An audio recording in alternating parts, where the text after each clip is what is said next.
विधानसभा चुनाव थे उसमें क्या ट्रैक रिकॉर्ड था। मध्य प्रदेश में 66 उम्मीदवार थे, जीता कोई नहीं। कुल मिला के जो वोट शेयर था वो था 0.54 5.4%। राजस्थान में 88 उम्मीदवार थे, वोट आए 1,48,000, एक सीट पे नहीं पूरे राज्य में। जो कुल वोट शेयर था।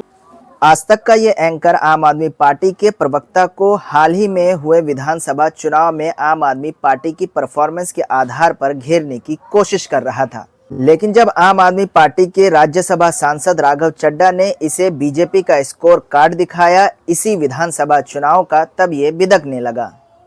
मतलब कहने का मतलब तेलंगाना के वोट आप जोड़ रहे हो, तेलंगाना के वोट आप जोड़ रहे हो, क्यों ना जोड़े? तो 5 राज्यों के चुनाव देखेंगे। जब अकाउंटेंट नेता बन जाए तो जो आपके जो डेटा की अंडरस्टैंडिंग है उसको आप मिसयूज करके। एक पढ़ा लिखा इंसान, एक अकाउंटेंट अगर लीडर बन जाए तो उसे आंकड़ों का खेल पता होता है। इसे ये तो बखूबी पता है, लेकिन ये शायद ये भूल रहा है कि एक पत्रकार जब दलाल बन जाता है तो वो अपनी पत्रकारिता का गुण और धर्म भूल जाता है। है आम आदमी पार्टी का हाल के जो विधानसभा चुनाव थे उसमें क्या ट्रैक रिकॉर्ड था। मध्य प्रदेश में 66 उम्मीदवार थे, जीता कोई नहीं। कुल मिला के जो वोट शेयर था वो था 0.54 5.4%। राजस्थान में 88 उम्मीदवार थे, वोट आए 1,48,000, एक सीट पे नहीं पूरे राज्य में। जो कुल वोट शेयर था वो था 0.38%। छत्तीसगढ़ में 57 उम्मीदवार लड़े 90 सीटों पर, 1,44,000 वोट आए, 0.93। मिजोरम में 4 लड़े 615 वोट आए, 0.09। ये सर आपका ट्रैक रिकॉर्ड है हाल के विधानसभा चुनावों का।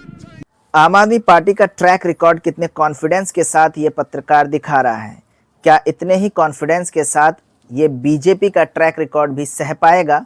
आगे जरूर देखिए। जनता पार्टी एक 5-7 दशक के जनसंघ के इतिहास के बाद जब जन्मी तो उसे अपना पहला राज्य जीतने में 10 साल लगे थे। आम आदमी पार्टी को बने अभी 10 साल हुए हैं और 10 साल के भीतर हमारी 2 राज्यों में सरकार है, 11 सांसद हैं, अनगिनत विधायक हैं और India fastest growing political startup के नाम से जानी जाती है। बहुत बार चुनाव लड़ने के लिए, लड़ाई मुस्तैदी से लड़ने के लिए इलेक्शन लड़ा जाता है, बहुत बार सरकार बनाने के लिए लड़ा जाता है, बहुत बार संगठन बनाने के लिए लड़ा। और दूसरी चीज जो आज भारतीय जनता पार्टी बड़े खुशी से लड्डू बांट रही है और कह रही है 2024 का चुनाव समाप्त हो गया, अब तो हम जीत ही गए क्योंकि हमने इन 3 राज्यों में जीत दर्ज करा ली। मैं आपको कुछ आंकड़े बताना चाहूंगा। 4 बड़े राज्यों में चुनाव हुए, मध्य प्रदेश, छत्तीसगढ़, राजस्थान, तेलंगाना।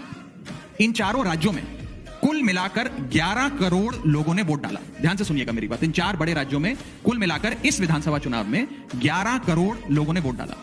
उस 11 करोड़ मतदाताओं के वोटों की अगर गिनती करी जाए तो उसमें से 4 करोड़ 80 लाख वोट भाजपा को पड़े और 4 करोड़ 90 लाख वोट कांग्रेस को पड़े।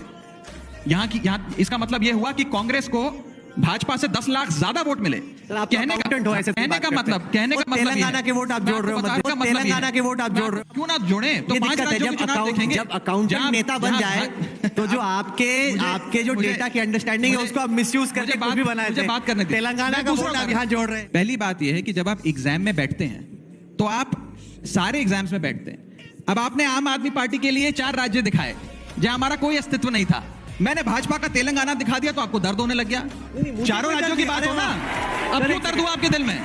आम आदमी पार्टी के 4 राज्य दिखा रहे हो और कह रहे हो आम आदमी पार्टी का सुपड़ा साफ हो गया, तो वहां तो हमारा अस्तित्व ही नहीं है। हम तो संगठन बनाने के लिए चुनाव लड़े। भाजपा